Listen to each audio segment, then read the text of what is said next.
Greetings, everyone. This is Gary Witherspoon, Deputy Project Director for the Purple Line. On behalf of the Maryland Department of Transportation, Maryland Transit Administration, Governor Larry Hogan, Transportation Secretary Greg Slater, and M.MTA Administrator Kevin Quinn, I'd like to welcome you to the 6th Community Advisory Team meeting for the Silver Spring community. Today, you'll be hearing from Carla Julian, the Purple Line Transit Constructor's Senior Manager for Public Affairs and Community Outreach. You'll also hear from Chris McRobbie, the PLTC Area 1 Lead Structural Engineer. Today, you'll hear about the Purple Line Project Update, Construction Progress Overview, including work completed, progress photos, and a 6-month look ahead. You'll hear about maintenance of traffic and pedestrian safety, construction work hours, and details on how to submit a question. You'll be happy to know that construction is about 28% complete. M.MTA's goal is to open the Purple Line in 2 phases. The Phase 1 by December of 2022 and Phase 2 by the middle of 2023. The state considers commercial and residential construction companies as essential to still operate during Maryland's state of emergency. As the Purple Line falls into this category, work will continue to move forward with additional safety measures in place to keep our staff and our neighbors safe. The first light rail vehicle is 60% through testing in Elmira, New York. It'll head to the Glen Ridge Operations and Maintenance Facility in Prince George's County for local testing later this year. Hello, everyone. My name is Carla Julian, and I work for Purple Line Transit Constructors, and I manage all of our public affairs and community outreach. Thank you for taking time to review the Silver Spring CAT. This section of the Purple Line goes from the Silver Spring Metro Center all the way to the western portal of the Plymouth Tunnel. Here we're going to be focusing on the Silver Spring Metro Station, Silver Spring Library Station, and the Dale Drive Station. Moving on to the next slide, we have done some new renderings to show you what the Silver Spring Metro Station will look like. This station will connect riders to the transit center, and you'll be able to access the Red Line Metro Rail station. And you'll be able to access elevators to from the ground level to Colesville Road. This will allow an easy drop off and pick up for users, and you will be able to access through side platforms. We are looking at the Silver Spring Library Station as riders come down BONIFANT and turn left into the Silver Spring Library Station. Platforms are under the shelter, and then riders will move on down to Wayne Avenue to the next stop, which is Dale Drive. So here we see a typical station, which is what Dale Drive Station will be. This rendering is not a picture of the actual Dale Drive area, but just gives you an idea of what this station is going to look like. Dale Drive has a center platform, meaning that the Purple Line tracks run on either side of the platform, and there will be a shelter in the center of the station. I'm Chris McRobbie, a structures engineer at Area 1.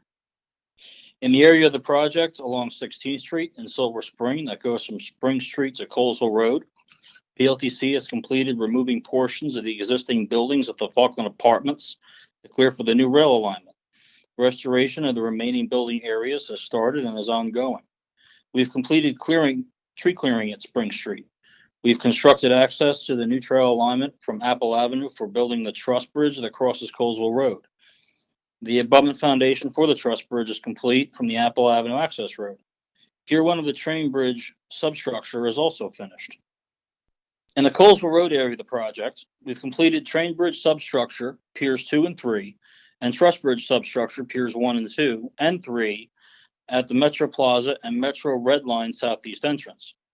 3 of 4 spans of the truss bridge that cross over Colesville Road to tie the Capitol Crescent Trail into the Metropolitan Branch Trail have been set.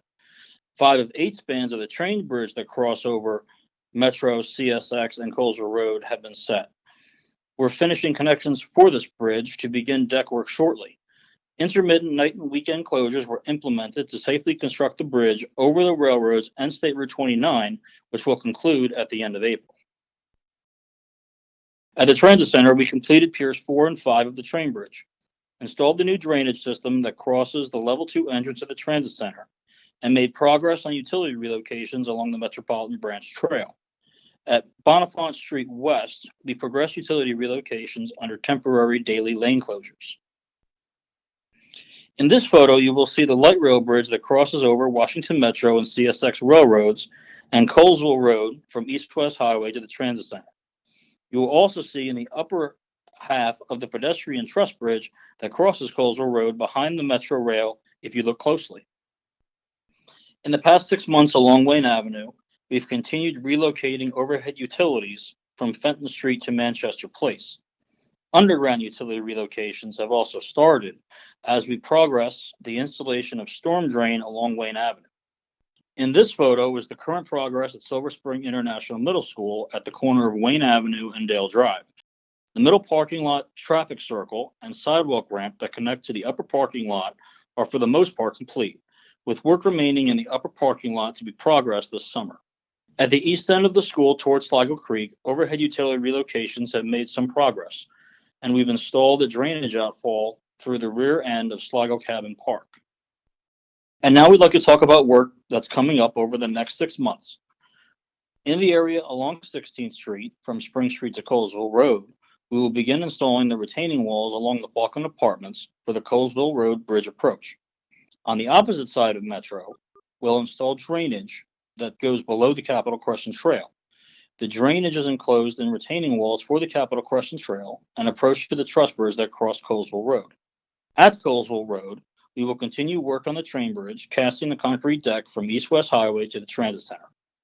At the Transit Center, we will reactivate the pedestrian and traffic signals at the intersection of the Level 1 entrance and Colesville Road.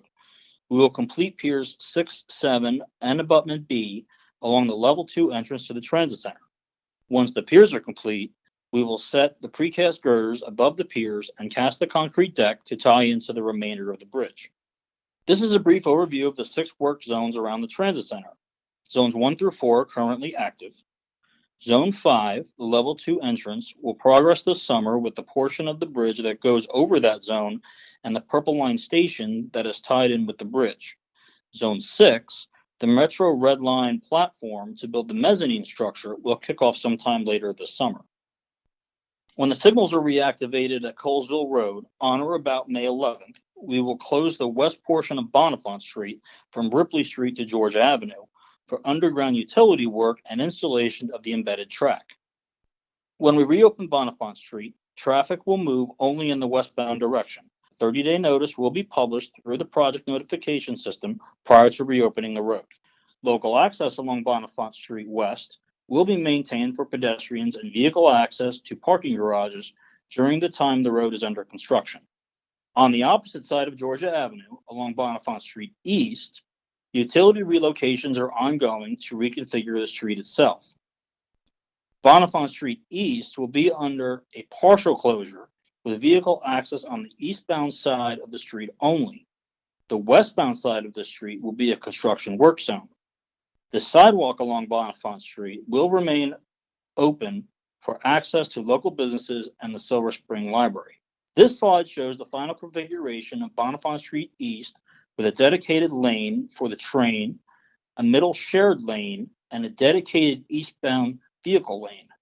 This is a cross-section taken of BONIFANT Street East towards Silver Spring Library and Wayne Avenue. During the upcoming 6 months along Wayne Avenue, we will continue with overhead utility relocation from Fenton Street to Manchester Place. We will transition the traffic patterns into our Phase 1 and Phase 1A patterns from Dale Drive to the Manchester Tunnel. We will remove and replace Wayne Avenue Bridge over Sligo Creek in 2 phases during this summer. We will resume work at the Silver Spring International Middle School on Wayne Avenue with the retaining walls that are not yet complete, installation of remaining drainage lines at the upper and lower parking lots, and completing remaining utility work. While we continue with utility work and replace Wayne Avenue Bridge, traffic will be reduced to 1 lane in each direction on the south side of Wayne Avenue. During this time, there will be no left turn onto Sligo Creek Parkway from Wayne Avenue. The vehicle detour for the Phase 1 traffic pattern, because there is no left from Wayne Avenue, will be to turn left onto Dale Drive, make a right onto Colesville Road, and a right onto Sligo Creek Parkway. During this time, access to the trail along Sligo Creek will remain accessible with crossovers to get across Wayne Avenue west of the bridge at Sligo Cabin Park. In Phase 2 of the Wayne Avenue bridge and road modifications, traffic is shifted to the north side of the bridge and road. One lane in each direction is maintained as in Phase 1. A portion of Sligo Creek Parkway is closed between Wayne Avenue and Piney Branch Road for PLTC to complete modifications south of the bridge. The Phase 2 detour for access around Sligo Creek Parkway. If traveling north on Sligo Creek Parkway, turn right onto Piney Branch Road, turn left onto Flower Avenue, turn left onto Wayne Avenue, and turn right back onto Sligo Creek Parkway or continue along Wayne Avenue. If traveling south on Sligo Creek Parkway, turn left onto Wayne Avenue, turn right onto Manchester Road, turn right onto Piney Branch Road, turn left onto Sligo Creek Parkway, or continue along Piney Branch Road. Local vehicles will be allowed on Sligo Creek Parkway. Pedestrians will be able to access the trail along Sligo Creek with the crossing at over Wayne Avenue west of the bridge at Sligo Cabin Park. This slide shows the final configuration of Wayne Avenue looking eastbound towards Sligo Creek. There will be a total of 5 lanes. One dedicated lane in each westbound and eastbound direction, and one shared lane in each westbound and eastbound direction. The middle lane is a left turn lane to cross over to adjoining streets, Sligo Creek Parkway and Manchester Road. The purple line will share one lane in each direction with vehicle traffic. As always, we like to remind you to be safe as you are maneuvering through the construction work zones. We are going to have existing traffic patterns in place that are going to change.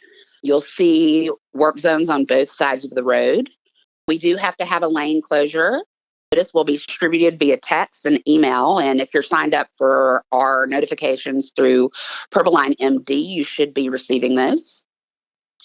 You're going to see orange cones and barrels and different types of temporary barricades. So just make sure when you're driving that you're not texting and you're staying very alert to move safely through those work zones. Definitely want to remind you guys about pedestrian safety. Keep in mind that our work zones will be clearly marked and the public should not enter those under any circumstance. Pedestrian detours will be clearly signed, so we ask that you follow those in order to stay safe in our work zones. When closures occur, alternate access will be provided. Pedestrian crossings will be maintained, and pedestrians should always obey construction signage and keep out of the work zones. Reminder that our typical construction hours are listed here: day shift, night shift. We are able to work 24/7 through our contract as long as we are notifying the public. You guys should receive those if you are signed up through the notification system on purplelinemd.com. And here you can see a list of the major notifications that will be provided through that system. And finally, we do want you to stay up to date on progress, and this is how to reach our team. You can, if you have a construction-related question, you can email us at outreach@pltcllc.com. We do have a 24/7 hotline at 240-424-5325. You must leave a voicemail on the system, and then it comes directly to numerous team members. So leave a message, and then we'll give you a call right back. And if you have general questions about the project, you can reach MTA through the below outreach at Purple Line MD, and then their numbers are listed here as well. Thanks for taking the time to watch our presentation. Please email any questions that you have related to construction in progress to outreach@purplelinemd.com by the date listed below.